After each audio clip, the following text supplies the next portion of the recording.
Welcome to the annual lecture of the Society of Architectural Historians of Great Britain. I'm Maurice Howard, serving currently as President of the Society.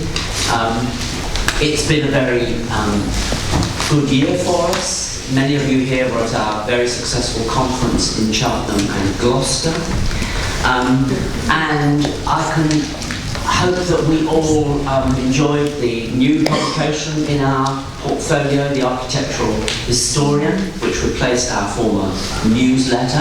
And I would beg you all to look there, but especially on our website, for the ways in which you can help the Society. And we'll be announcing our need for a new editor for the Architectural Historian after the next edition.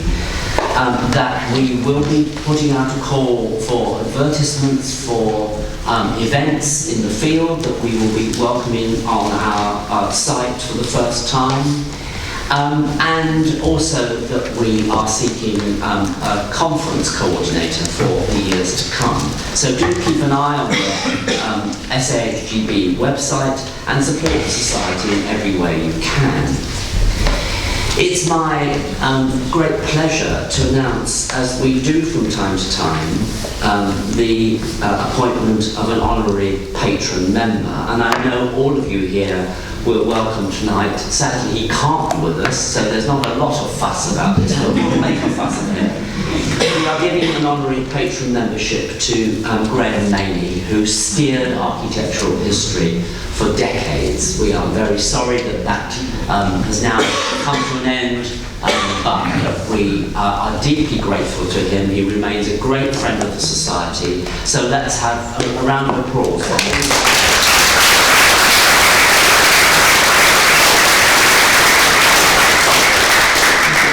And before the lecture, it also gives me pleasure to announce and to hand out the awards for two of the Society's prizes.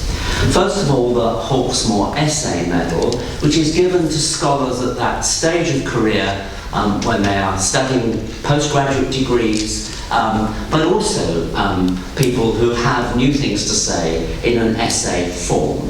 I'm delighted this year that the medal goes to Edward Gillen of St Cross College, Oxford, for his highly polished, and you will see that's a bit of a non-pun intended, his highly polished essay on the stones of science, Charles Harriot Smith, and the importance of geology in architecture, 1834 to 64. So, Edward, will you come up and collect?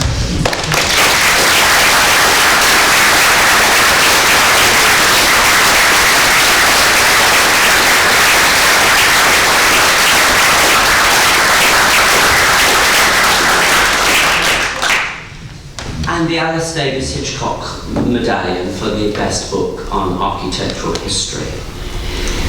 And it goes this year to Michael Hall for his book George Frederick Bodley and the Later Gothic Revival in Britain and America. This was published by Yale University Press, and we're very happy that Sophie Sheldrake is here on the press's behalf this evening. The committee considering this award felt that in the context of a series of awards we've made over many years to great monographs on significant 19th century architects,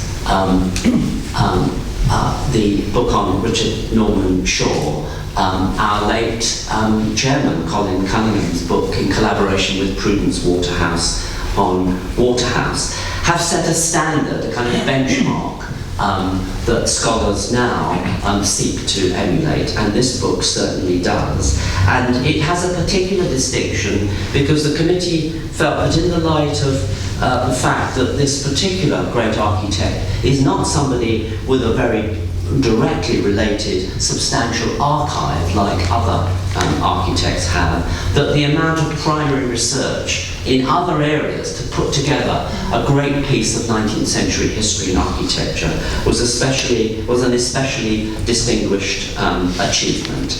It represents several decades of work, whilst Michael, of course, has been writing and doing many, many other things and serving in the public roles we all know him for. It's beautifully written and illustrated, and is a very core book now for our understanding of the religious and social history of the 19th century. So I will invite Michael up to receive his medallion and say a few words to us.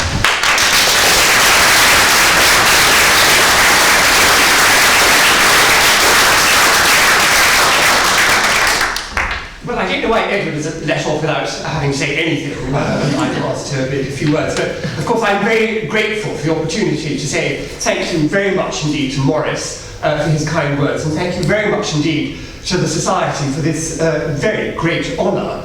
About 5 years ago, when I became freelance, I had to go and see my bank manager. He wanted to discuss with me how my financial circumstances were going to change. At the end of a rather long, slightly sticky interview, he said, "So what do you propose to do now?" And I said, "Well, I'd like to spend the next year or so writing a book." Somewhat to my surprise, he looked terribly excited and said, "Really? Do you mean like the Da Vinci Code?" And although I have to say the idea did cross my mind that I might try to write a book proving that Bodlei's churches had been designed by Freemasons in collaboration with Opus Dei, I decided to go for a more conventional approach. I've worked in publishing all my life, but even so, seeing it from the other end, it was a wonderful reminder that publishing a book of this sort, highly illustrated and quite complicated to put together, is very much a collaborative process. Well, I couldn't really have had a better partner for that than Yale University Press. And it was like being driven in a sort of chauffeur-driven Daimler. Yes. I particularly would like to thank my editor, Sally Salverson, my copy editor, Hester Higton, who many of you will know as the daughter of Andrew Gone. I'd also like to thank in particular Sophie Sheldrake, who is here, who designed the book in a wonderfully elegant way in intervals of running marathons and half marathons. I'd also like to thank Gemma Fowley, who actually drew all the plans for the book while she was 9.5 months pregnant. And every time I asked her to do another one, she said, "That's fine, the baby can wait another day." But there are two particular people I need to thank. One is Jeff Brandwood, who just about the time I was about to give the text to Yale, offered to photograph at no cost many of Bodlei's key churches for illustration in the book. I'm delighted that his photographs have been so universally praised. They prove, I think, that technical ability is, of course, extremely important for good architectural photography, but just as important, if not more important, is sympathetic understanding and knowledge of the buildings themselves. So I'm deeply grateful to him for his contribution to the book. And finally, I should thank somebody who I think perhaps doesn't get thanked quite enough, and that's Paul Mellon. I don't know what he thought about Victorian architecture. Not much, I would guess. He might very well prefer to read the Da Vinci Code. Nonetheless, although I wouldn't quite say that without the very, very generous subvention that allowed Yale University Press to publish this book, the subvention from the Paul Mellon Centre, my work on Bodley would never have appeared. It certainly wouldn't have appeared in the magnificent form in which it did. And I very much doubt whether it would have been worthy of the very great honour that you have done me. Thank you very much.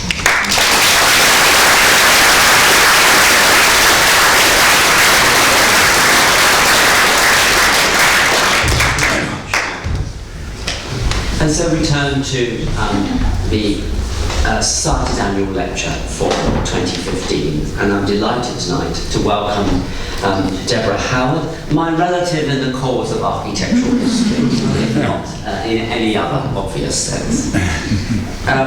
Deborah is Professor Emerita at the University of Cambridge and Fellow of St John's College. She was chair of this society between 1997 and 2000.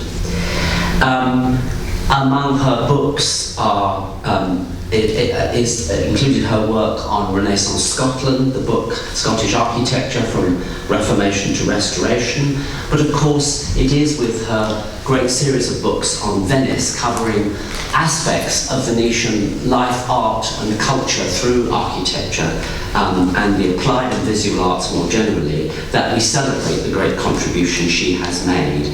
From her earliest book on Jacopo Sansovino through the architecture of Venice, Venice and the East. Other books, of course, these are books too published by Yale.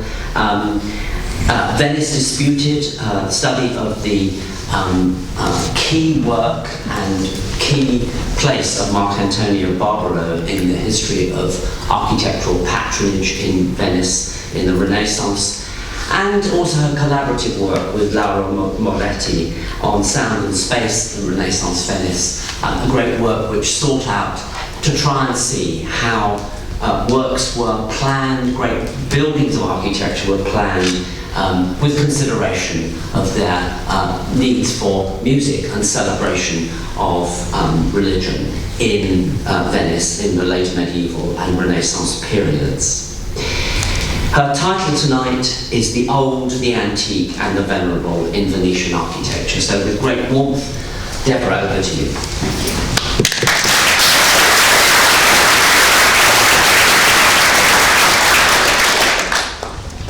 I'm tremendously honoured to be giving this lecture. It seems ironic that last year when I addressed the graduate conference of the SAHGB, I spoke about progress in architectural history, and now when I'm addressing the wider membership, I choose to speak about age. There's no significance in that whatsoever. Of course, I don't intend to indulge in elegiac retrospection or nostalgia, but rather to explore the ways in which particular local attitudes to the ageing of buildings in Venice could inspire architectural conservation or renewal. And I've deliberately chosen examples that are very familiar to such a knowledgeable audience as this one, to provide a framework for exploring the ways in which Venetians regarded their past. So I'll start with a little story. In book 7 of his treatise on architecture, Sebastiano Serlio tells the story of a wealthy but miserly man who inhabited a house built by his grandfather. The man loved this house, which was not only his own birthplace, but also rather commodious and not very old, non molto vecchio. Serlio recounts, however, that the new houses round about, by worthy architects, made the miser's house appear quite ugly. So much so that it made the prince of the city feel sick and unwell. Threatened with compulsory purchase if he did not rebuild his house, the miser eventually asked an architect to remodel the facade so as not to be deprived of the nest in which he was born, nourished and raised. Serlio's story is not about Venice, but it illustrates, I think, vividly the gap between theory and practice. It's a sort of conceptual space that architectural historians are always trying to close. It also underlines the importance of lineage, emotional attachment, and fitness to purpose.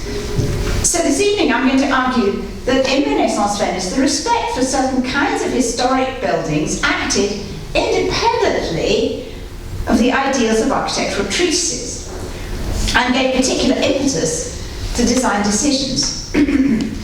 As historians, we tend to focus on built architecture, which unfolds in a recognizable historical sequence. But where should one situate a building on the timeline? What is the date of a building? Is it the date of the commission, the date of the design, the date of the contract, the date of the laying of the foundation stone, the date of completion, the date of the final payment, or the date of inhabitation?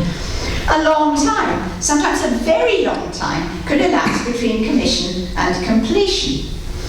In early modern Venice, the Albertian ideal of a finished, coherent design was very rarely achieved in practice. As Marvin Trachtenberg has argued, buildings don't occupy a particular moment in history, but evolve and change through time, tangled in a web of diachronic cross-referencing. Generations inhabit them differently, and their meanings and values shift through time. Except when afflicted by disasters such as earthquakes or fire, buildings outlive their inhabitants and enshrine memories for future generations.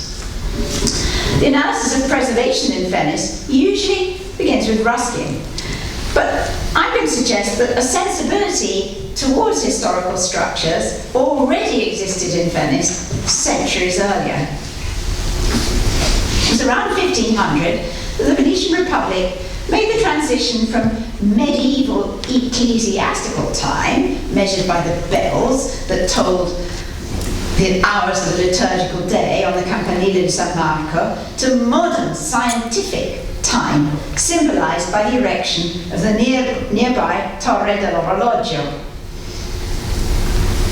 I think the impetus was mainly a practical one, because the installation of the latest state-of-the-art clock mechanism from Reggio Emilia finally enabled huge ceremonial processions to proceed in an orderly manner. Everybody could start at the right time.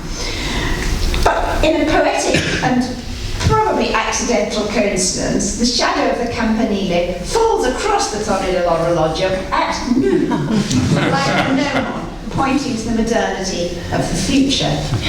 But Venetian society was deeply rooted in its own history and couldn't so easily make the symbolic leap into modernity suggested by the treatises, and as recounted by Vasari and all our standard architectural histories, including things I've written myself. The need to preserve existing foundations and to recycle materials intensified the cultural resistance to radical renewal. Piazza San Marco, which you see here, was to become the scene of one of the most ambitious programs of urban renewal in the whole of Renaissance Europe. Yet, the program of design and execution deviated from the Albertian ideal of the Platonic self-contained model. Although Venetians were avid readers of architectural treatises, utopian dreams were far removed from the realities of everyday experience. It's significant, in the context of this lecture, that the Venetian Republic was a gerontocracy. Sanudo's description of Venice proudly lists the names of the 11 oldest men in the city in the year 1519. Francesco Sansovino's Guide to Venice, published in 1581, attributes the longevity of Venetians to the healthy site. Quote, "In consequence to the astonishment of strangers, one sees a multitude of old people of a very great age, healthy, upright, robust, and of a most reverend appearance." Doges, like popes, were elected in advanced age, although doges as a rule were even older. Between 1400 and 1600, which is mostly the period I'm going to be talking about, the average age of the Doge on election was 72 years old. Antonio Grimani was elected in 1521, you see him on the left, age 87. While Niccolo da Ponte was 88 on his election in 1578.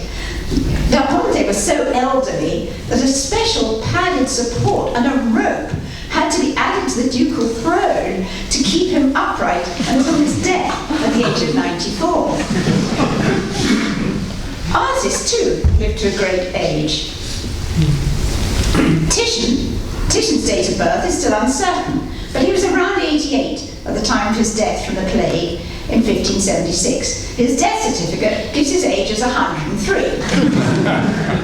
His friend Jacopo Sansovino, who died in 1570 at the age of 84, continued to stand erect, to enjoy excellent eyesight, to remember everything, and to attract women well into his old age, if we're to believe Vasari. Alvise Cornaro's Trattato della Vita Sobria, first published in 1558, gave advice on how to live to be 100, and his treatise became an enduring success in England. Then you see him for centuries to come. Not all writers were so positive about longevity. Baldassare Castiglione was dismissive of the appearance and behaviour of old men who, he complained, praised the past and criticised the present. He asserted that it was unseemly for elderly courtiers to dance, play music, or make love. Castiglione, of course, was not a Venetian. In Venice, it was the young who were viewed with suspicion.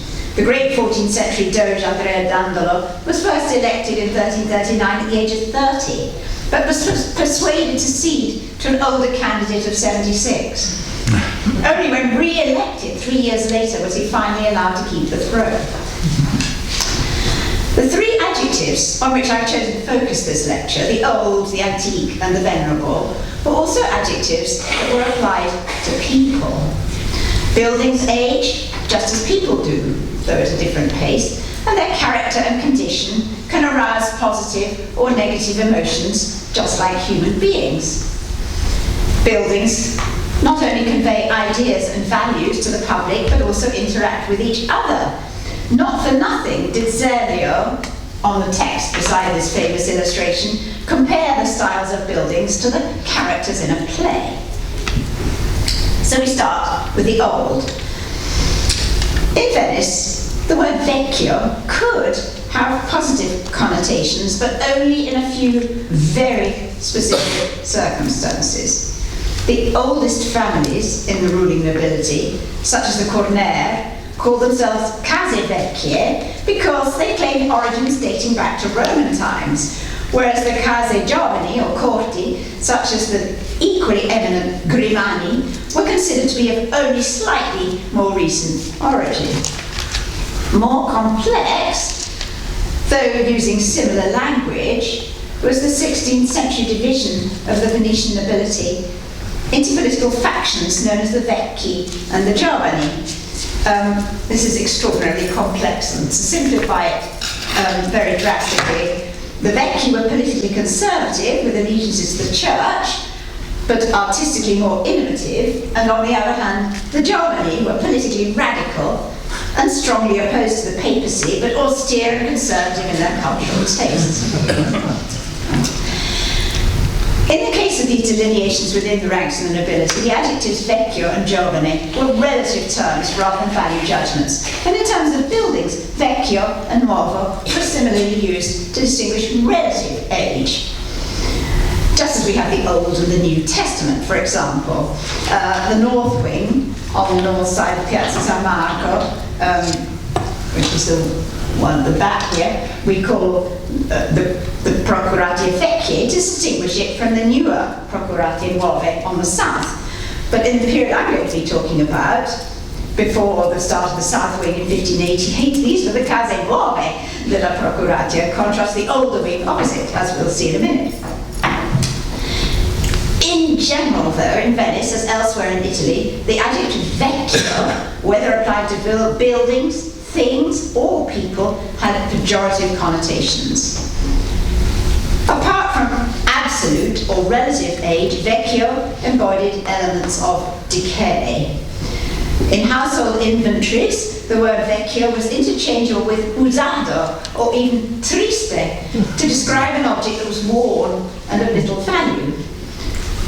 In tax declarations, a property that was vecchio might be described as in danger of collapse, minacciando rovina, or ruined, ruinado, and was therefore expected to incur lower taxes. And of course, as you'll recognise, one has to be a bit sceptical when interpreting tax documents.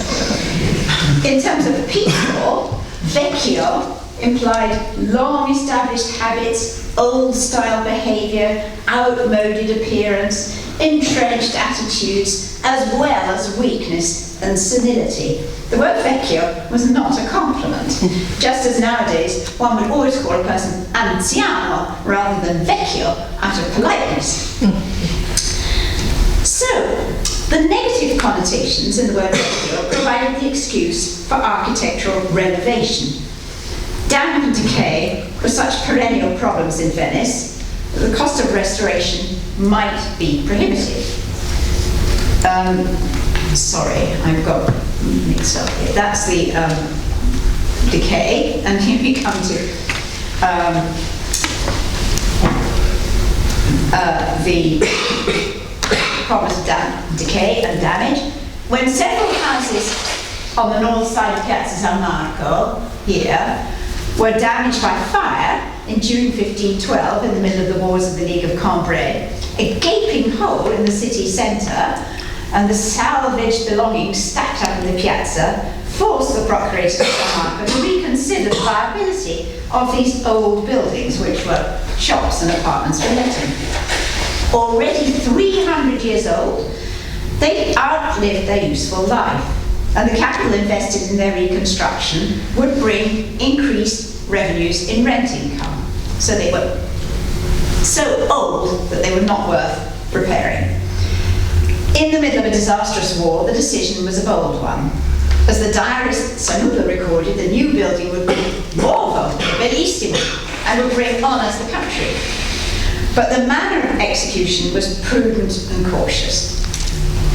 Building began beside the new clock tower up here and proceeded westward in a modular fashion towards the church of San Gimignano, the churches here. So it went little by little by little by little, a bit at a time, all the way down to here.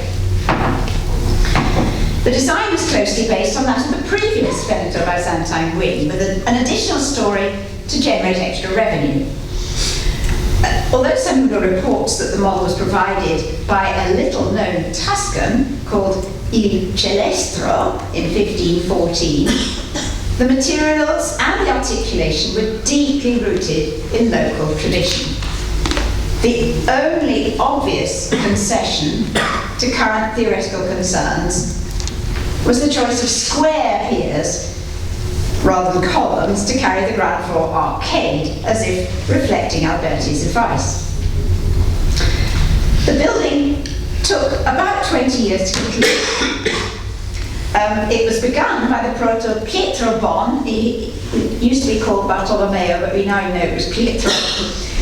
But its final bays, so beyond the red line, were constructed by the Florentine architect Jacopo Sansovino, after he was appointed proto, or chief architect, to the Procurator of St. Mark's in 1529, but still faithfully adhering to the original model. In his Guide to Venice, published much later, in 1581, the architect's son, Francesco, still admired their uniform and harmonious appearance, supported, he said, on pilasters and columns of the finest Istrian stone, as beautiful and as rich as could be. And this despite the fact that this was actually a very old Byzantine model, practically conserved, but simply with the addition of an extra floor. This modular construction of public buildings allowed most of the site to yield rental income at any one time. In his book, Venetian Architecture of the Early Renaissance, John McAndrew mused on the enormous scale of mass production involved in carving 198 columns and capitals, as well as 48 monolithic piers. As he remarked, there are more arched windows in a row than anything this side of Isfahan. Searching for Renaissance uniformity, McAndrew puzzled over the irregular complexity concealed behind this lucid uniform facade, with the intricate arrangements of stairs and land and water entrances, and he concluded that the plans of the houses were, quotes, both deviant and devious. Didn't fit really what he was wanting in terms of a beautiful, perfect, sort of Albertian, consistent Renaissance building. But in reality, this was far from a huge-scale example of mass production. Building proceeded in small stages, a few bays at a time, with a minimum of disruption. So you probably set up a little sort of hut outside, as they do really today, when building in the piazza or anywhere in Venice, and just use that for the building site, the cantiere, do a bit and then move along the piazza. So the individual houses were erected in turn, varying according to site-specific needs, just as the branches of a tree might have similar leaves, but no two branches are the same.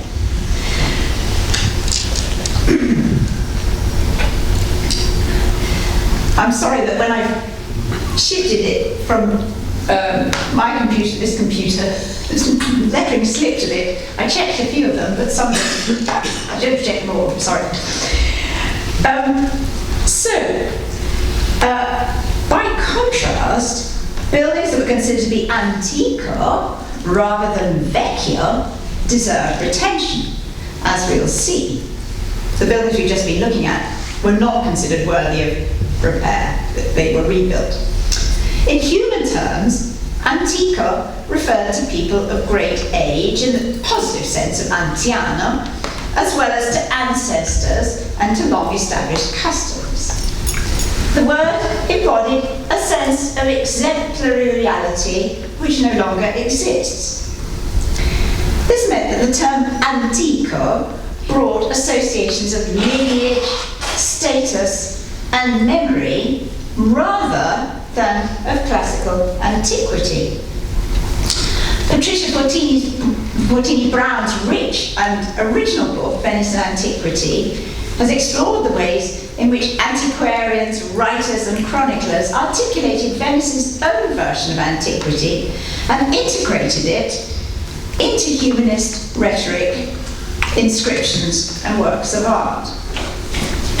It was the architectural treatise literature that applied the concept of Roman classicism to the word antico in architecture. In his book Four on the Orders, published in Venice in 1537, as you all know, Serlio weighed up the differences between the advice of Vitruvius and the ruins of Imperial Rome, making suggestions on how to update local Venetian tradition. But because Venice had no surviving Roman remains within the city, at least only buried deep underground where they were no longer known, the word antico had different resonances from its use in Florence and Rome. Antico referred to a time in the remote past as opposed to new or modern. Sanudo, for instance, described the district of Dorsoduro as having a nome antiquissimo, the Naimey's hard ridge, as one of the firmest and driest sites at the time of the city's foundation. According to Francesco Sansovino, the Arsenale, the largest industrial complex in pre-modern Europe, was founded by gli antichi and was therefore even more marvellous, mirabile, on account of its origine antica. But of course, the arsenal made no direct allusions to classical antiquity until its entrance portal, which is marked there by a Google Earth on this little balloon there, was rebuilt in 1460 in evocation of the Roman arch in Pola, which is now Pula, a Venetian possession in Istria. James Ackerman once famously remarked that, quotes, "Every great architect finds his own antiquity," end quote, and so too does every great city. Whereas the Tuscan, Giorgio Vasari, clearly distinguished the Gothic style, maniera tedesca, from the classical, in Venice, buildings described as antique were not necessarily classical in style. For Francesco Sansovino, for example, the ancient palace now known as the Fondaco dei Turchi was antico and built in the form of a castle con struttura tedesca. Its medieval character, embellished with towers and crenellations, did bring northern connotations, but it had no pointed arches. It was the castellated appearance, really, that justified the denomination Tedesca. Built as a palace, private palace, perhaps by the Pesaro family in the late 12th century, the building had been granted to the Marquis of Ferrara in 1381, and except during some moments of hostilities, it remained in the hands of the d'Este family until 1602. And as its current name suggests, it became the Turkish Fondaco in 1621. So, interestingly, although it was older than the Veneto-Byzantine buildings around Piazza San Marco that we've already seen being replaced, the Fondaco was continually renovated and adapted throughout its long history, as the researches of the late Jürgen Schultz have shown. Its total neglect came much later. Ruskin remarked in The Stones of Venice, "It is a ghastly ruin, whatever is venerable or sad in its wreck, being disguised by the attempts to put it to present uses of the basest kind. At that point it was a tobacco warehouse, and it would be radically rebuilt soon afterwards. Ruskin even managed to find some picturesque qualities in the ghastly ruin. This is the part just at the top right here that he's drawn in this lovely drawing.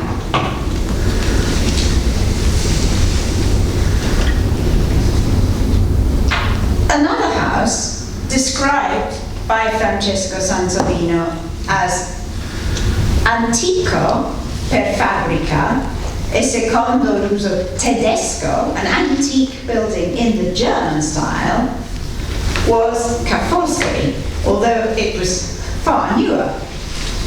The previous house on this site, confiscated from the ownership of the Sforza family of Milan, also had 2 towers, but was in poor condition, vecchio, when Doge Francesco Foscari bought it from the Republic in 1453.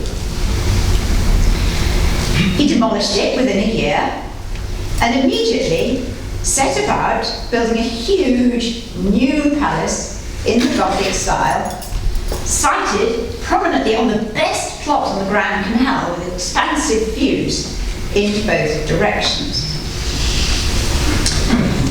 Often described as transitional in architectural histories, Palace was not so much transitional as a Venetian affirmation of its own version of antiquity. It does have some antique details up here, but it's referring to a much more recent past. It's actually emulating elements of the Doge's palace, because of course Foscari was the Doge. Ruskin, as Ruskin said, is the noblest example in Venice of the 15th century Gothic founded on the ducal palace.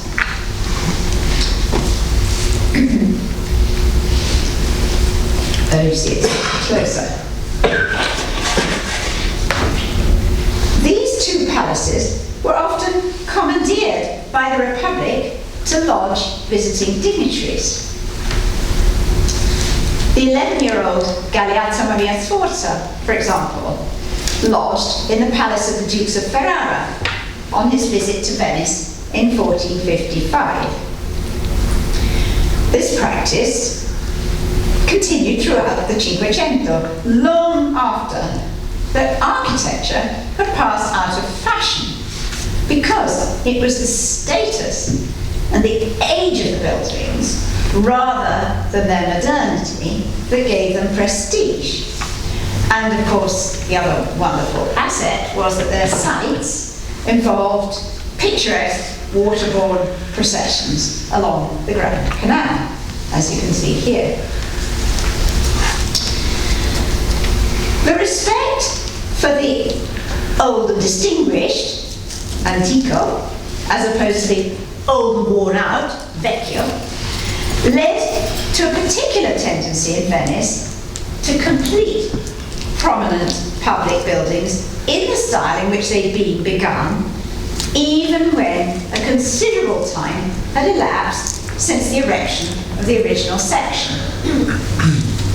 In 1424, at the start of the reign of the ambitious Doge Francesco Foscari, whom you've just seen, the rebuilding of the Piazzetta wing, the Palazzo Ducale, was begun because the existing Palace of Justice on the site was ruinado.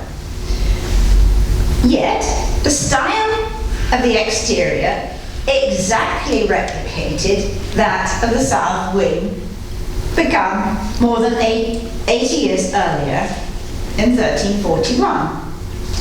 This was an elevation rich in allusions to Venetian trade, both with Northern Europe and the Eastern Mediterranean, as well as to the biblical Palace of Solomon.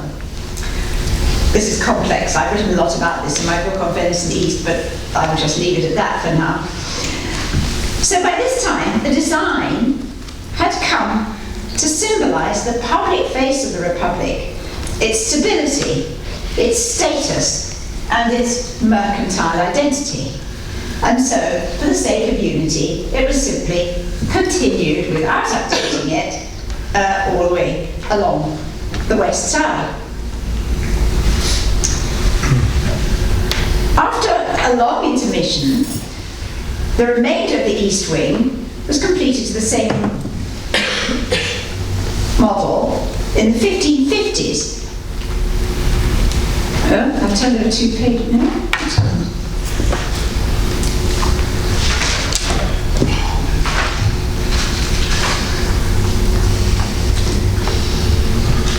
I missed a paragraph, that's what's happened.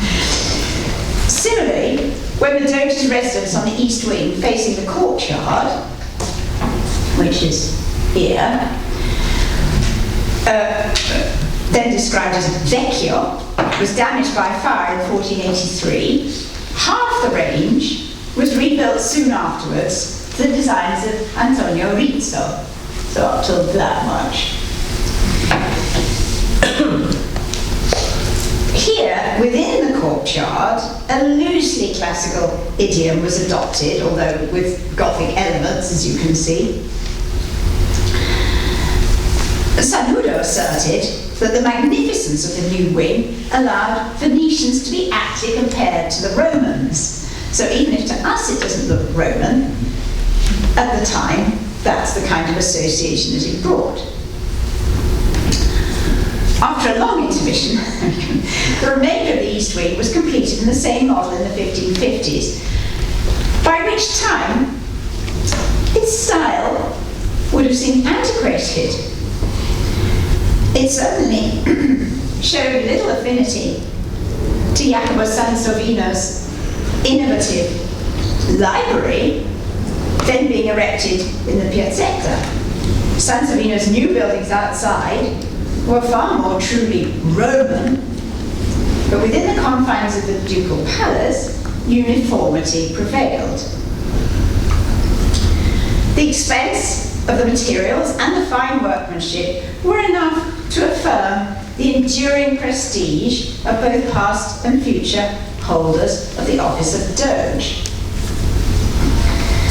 In 1608, the English visitor, Thomas Coriat, admired, 1611 is the date of publication, 1608 was the date of his visit, admired its many curious borders, bunches of grapes, branches, and other variable devices in Istrian marble. In this case, consistency, continuity, and prestige overrode considerations of modernity. So that's two examples within the Doge's palace of buildings being continued in the same style after long interruption. A similar attitude can be seen in the Republic's treasury building, the Palazzo dei Camerlenghi at the Rialto. The treasury, of course, was a hugely high prestige building, much more high prestige, much higher prestige than the rest of the market, which, as you can see, is built in much simpler materials. Here, the original structure of 1488, which is the bit to the right of the red line, was extended in the early 1520s under the culturally ambitious Doge Andrea Gritti, yet without updating the idiom of the original. So this is the old part to the right and the new part to the left. The one thing they did do was to raise it slightly above the ground because of the problems of flooding. As in the east wing of the Palazzo Ducale, the lead roof, the delicately carved ornament in Istrian stone, and the inlays of porphyry and verde antico marble communicated the stability and wealth of the Serenissimo's coffers and rooted the design in its history. Its merits lay in its historical resonance rather than in any reference to Roman antiquity. It was antico in the Venetian sense of rooted in Venetian tradition.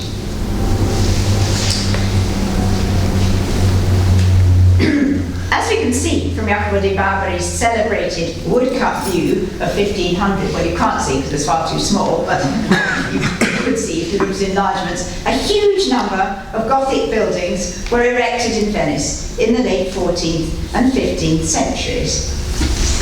This was the climax of Venetian maritime power and wealth. And so, the Gothic style, with its seamless blend of northern and Islamic elements, came to reflect the wide horizons of the mercantile class. In consequence, I think, the resonances of wealth, status, and lineage in the Gothic housing stock continued to command respect well into the Cinquecento, as Francesco Sansovino's guide makes clear. He records that his father, Jacopo, aroused the admiration of the city for restoring the foundations of an old palace consumed by time, consumato dal tempo, while the family continued to live undisturbed on the upper floor. The same story was told by Vasari, who also emphasized the innovatory aspect of the restoration. Quotes, "Altogether, splendid and novel was what he did for the Tiepolo family at the Misericordia. For, having a great palace on the canal with many regal apartments, they found the structure so badly founded in the water that it was thought very likely to crash to the ground within a few years. And then Sansovino rebuilt all the foundations in the canal below the palace with huge stones and kept the house standing with a marvellous arrangement of props while the owner stayed at home, safe and sound." Vasari tells a similar story of the Florentine architect Michelozzo, who had secretly restored the foundations of an old house at San Barnaba, we don't know which house, in a single night in 1433 to 4. That such feats should deserve mention not only underlines Vasari's keenness to assert the competence of Tuscans, but also underlines the importance given to the maintenance of ancient structures in the particular situation of Venice. Sansovino further revealed his sensitivity to history in the design of his Fabbriche Nuove at Rialto, which was just a utilitarian block of shops and warehouses, where the central arch frames the view of the historic Ca d'Amosto on the opposite bank of the Grand Canal. Home of the famous Venetian explorer Alvise d'Amosto, this Veneto-Byzantine palace was of a similar age to the house of the Dukes of Ferrara, the Fondaquelle Turchi we've already seen. But Sansovino gave it enhanced status by embedding it in his composition for modern eyes. It's since been compromised, as you can see, by an owner who built a new doorway here and the upper floor on the top, but this is the original part down there. So these are all buildings that would be considered antico and respected because of it, although they're none of them buildings that we would call antico in the sense of Roman at all. And now we come to the Venerable. Venerabile, in Italian, as in English, means worthy of respect, of exemplary character, and or imbued with holiness. Like vecchio and antico, it can be applied to people as well as things, and it embodies connotations of age. In this case, a range of words such as veneration, devotion, and reverence appear in textual sources to suggest this quality. And as you might imagine, in the context of architecture, it mainly applies to churches or to parts of churches like altars and saints' tombs. Venerability did not always lead to preservation at all costs, but it certainly tempered the approach to restoration. So I'm using venerable here to embrace a range of terms indicating reverence rather than specifically and only the word venerabile. The most venerable structure in Venice was, of course, San Marco, the Palatine Chapel and the shrine of the relics of the Apostle Evangelist St. Mark, founded in 829. Although the church had been substantially rebuilt in the 11th century, its preservation into the future was an article of faith. As Martino da Canal remarked in his chronicle of around 1270, quote, "Having built such a beautiful church, the Venetians decided that it should be embellished every year, forever and ever, and this is what they do," end quote. The relics of St. Mark were kept secluded in the crypt and were so difficult to visit that some pilgrims doubted if they truly existed. But the building itself became, in effect, a huge reliquary. So, while the even more venerable apostolic shrine of St. Peter's in Rome was undergoing total reconstruction in the 16th century, the Venetians continued to show their veneration to the Church of San Marco by its skillful maintenance. In 1527, the Florentine Jacopo Sansovino aroused the admiration of the city by reinforcing the huge lead-covered domes, which were then on the point of collapse. The Venetians thought that because he came from Florence, he must know all about domes. In 1527, and later, he underpinned the piers that supported the central dome. This is quite complex and a bit difficult to know exactly what he did, but it was considered very spectacular. In the manner of a true votive church, however, San Marco was not merely conserved, but continually embellished with new artworks to create a multi-layered collage representing repeated acts of reverence.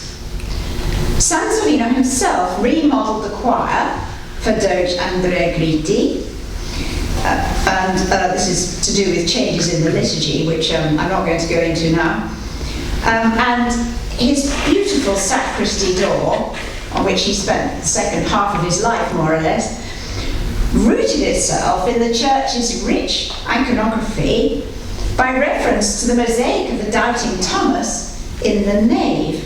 So his bronze masterpiece became a symbolic aperture through which the risen Christ could pass miraculously, as in the story of Thomas. I think you can see the similarities between this mosaic and the door there. Historical resonances, though, are not necessarily enough to justify total conservation. Even a building as rich in associations and beliefs as the Church of San Giacomo di Rialto, which you can see on the right side here, just on the market square, might eventually need rebuilding on the grounds of age. This was the oldest church in the city, supposedly founded on the same day as Venice itself, the Feast of the Annunciation, AD 421. This is the foundation myth in both cases, of course. San Rudo recorded that the 25th of March was not only the date of the incarnation of Christ, the Annunciation, also that of his crucifixion and of the creation of Adam. Even the time of day of the church's foundation was favoured by the astrological configuration of Venus and Cancer. The happy auguries continued with the choice of the first priest, aptly named Felice. But, having fallen into ruin in Rovina, the church of San Giacomo was restored in the 11th century and embellished with mosaics. Francesco Sansovino described the church admiringly in 1581 as a marvelous sight, mirabile cosa a vedere, despite its diminutive size, adding that the Greek cross design had been the model for San Marco. He praised the fine marbles, the pitture antiche, the decoration of the altars, the lead roof, but above all, the reverenda devozione, so this is the venerable quality, visited by the faithful on the Thursday of Holy Week. The church was the focus of intense popular piety. But in his revised edition of Sansovino's guide in 1604, Giovanni Stringer recorded that the church had become rather old and on the point of collapse. Assai vecchia e minacciando rovina. Now this plan was done just before this, when they were thinking what to do about it. And these white columns are the columns of the church.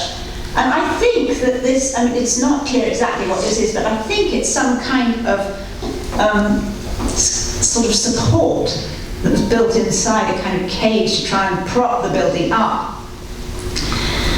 In other words, its poor structural condition had finally overridden its venerability. More seriously, it was subject to very bad flooding. And it didn't really, despite the supposed veneration, attract much in the way of funding from the public. Although it was dedicated to another apostle, the Apostle James, it had no saint's body, no precious relics, no major tombs, and no miraculous images. And because it was at the heart of the Rialto market, it also had very few parishioners, because hardly anybody lived there. So, in the end, it was rebuilt at the expense of the state on a raised substructure in 1600 to 1601, very quickly, preserving the footprint, the Greek cross plan, and the four principal columns of the interior, but decorated with new altars and works of art. It lost, of course, the mosaics in the dome. This photograph makes it look much, much bigger than it actually is. It's a very tiny church. This is a wide-angle photo. The brief from the Senate insisted on the preservation of the antica forma and the veneranda memoria.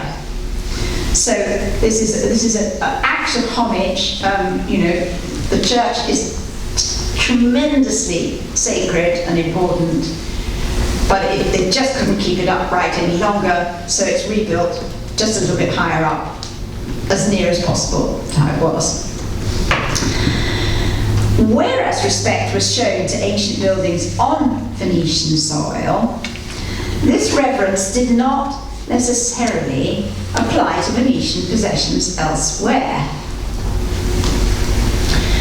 In 1549, Sansovino was sent to Pula now, in Istria, to restore the 1,000-year-old church of Santa Maria in Caneto, which is the yellow plan you see here. The procurator's of St. Mark ordered him to replace the marble columns with brick piers and bring the precious marbles back to Venice. He returned with boatloads of spoils, including 22 columns of porphyry, serpentine, and other valuable materials. In December of the same year, his employers, the procurators, reported that, quotes, "We have seen with great satisfaction that you have carried out the conservation and completed the task satisfactorily," end quote. Sadly, the so-called repairs to the church at Pola led to its total collapse within 15 years. So, in fact, this building and this building are the two little churches on the side, and this is the site of the church itself. It's just this grass field now.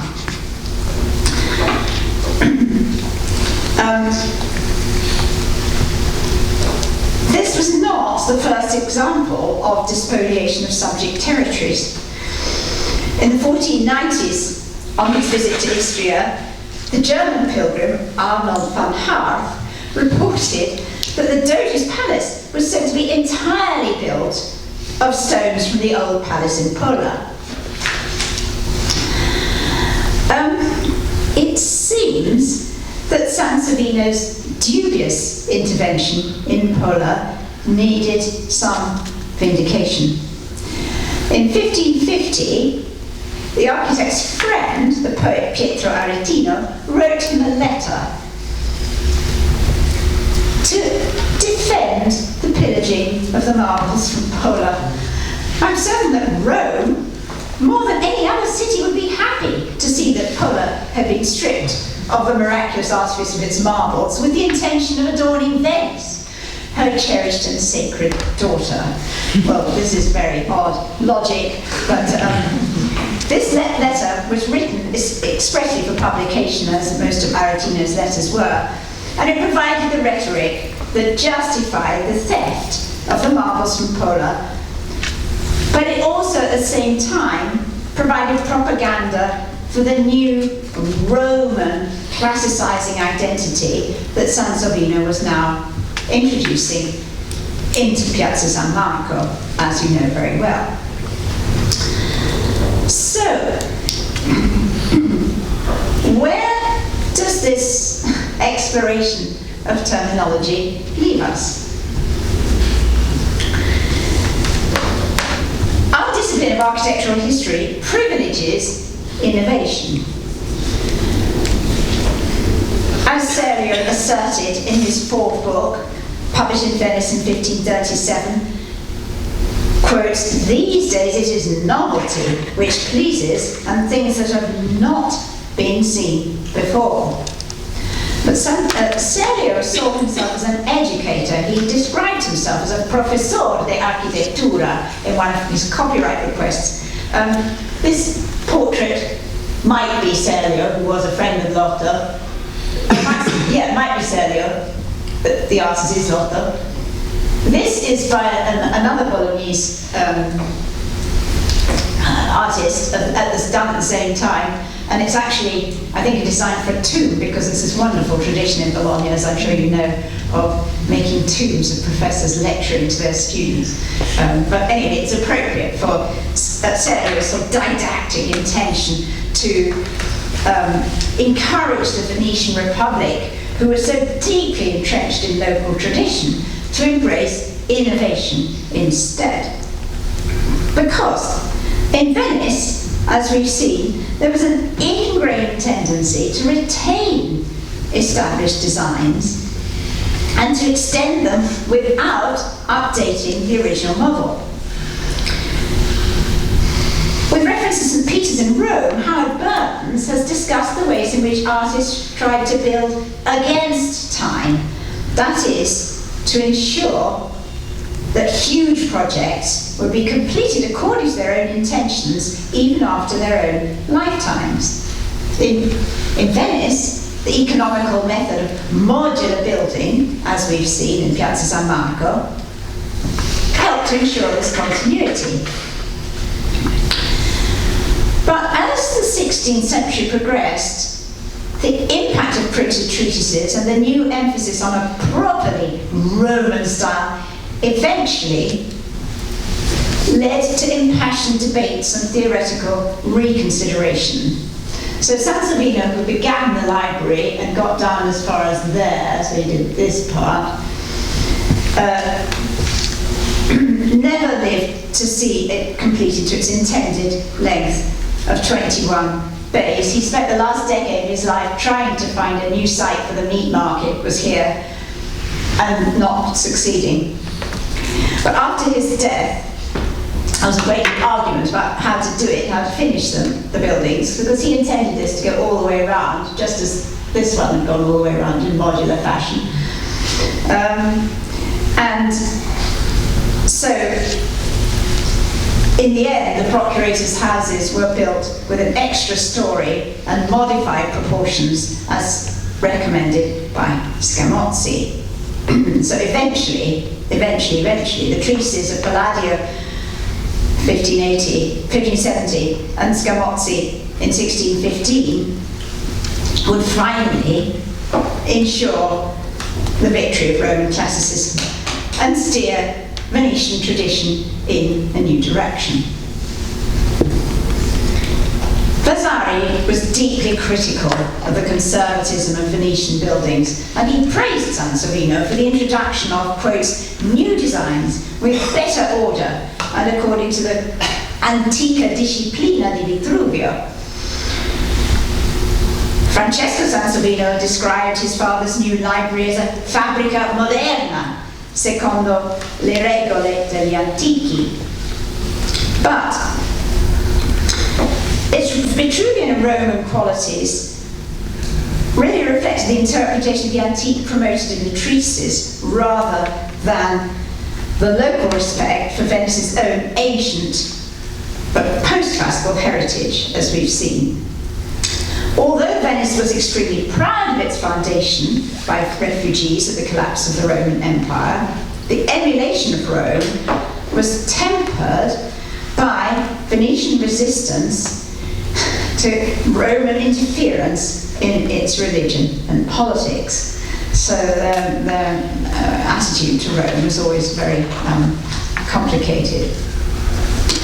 So, in conclusion, the examples that I've discussed this evening show that long before Ruskin, emotional attachment to the fabric of the city stimulated patching up and respectful restoration and compromised attempts at the sort of linear stylistic modernization that, as architectural historians, we're always looking for. Even after the treatises of Vitruvius and Serlio had begun to make their mark, local conditions, cultural independence, and rich historical resonances still pulled in the other direction. Only the Vecchio was expendable. Venice treasured its own antiquity and venerability. Thank you for listening.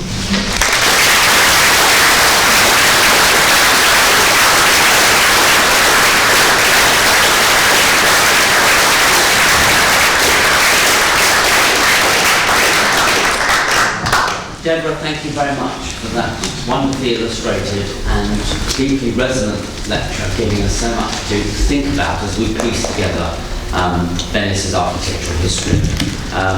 It's the sort of lecture, I think we'd all agree, that can only be done with many years of deep consideration of the fabric of the place and the literature and the documents that have gone alongside it, as Deborah has given us throughout her publications. Thank you very much for being with us tonight. I look forward to welcoming you all at our events and indeed our annual lecture at the same time next year. Thank you.